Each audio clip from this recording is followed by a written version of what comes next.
Hello 8th graders, I'm Mrs. Lockey and I'm one of the 8th grade literacy teachers, and this video tutorial is going to show you how to add the Screencastify extension to your computer. And the reason your literacy teacher is asking you to add this to your Chromebook is that all students will be using Screencastify to record your formative speech later this week. So the first thing you need to do is search for the Chrome store, and then you're going to click on Chrome Store Extensions and then search Screencastify, and then add to Chrome. So click Add Extension.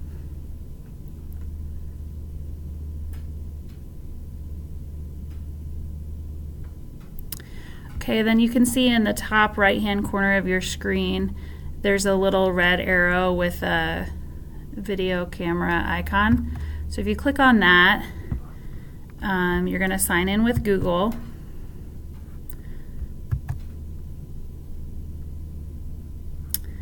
And then step 2 is to set permissions, so hit Next and then hit Allow.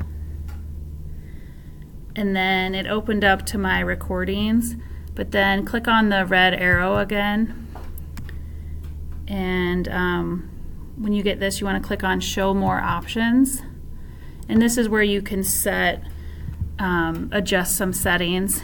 So the microphone should be on default, and then you want to embed webcam, and you want to make sure it says integrated webcam.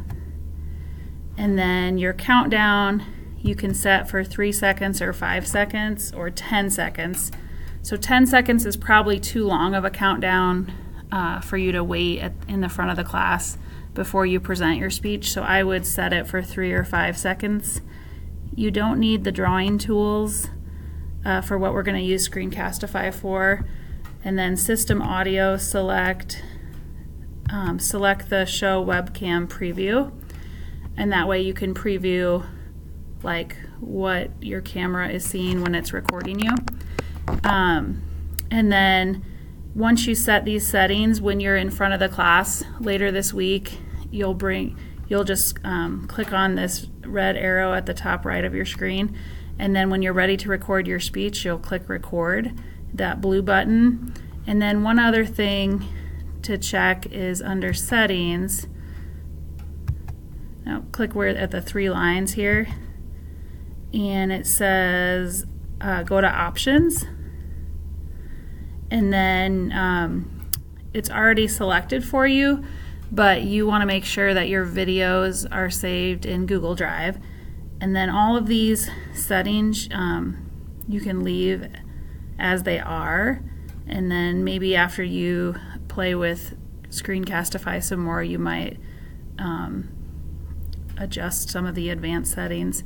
But for now, these settings, how they are, should be fine for our purpose.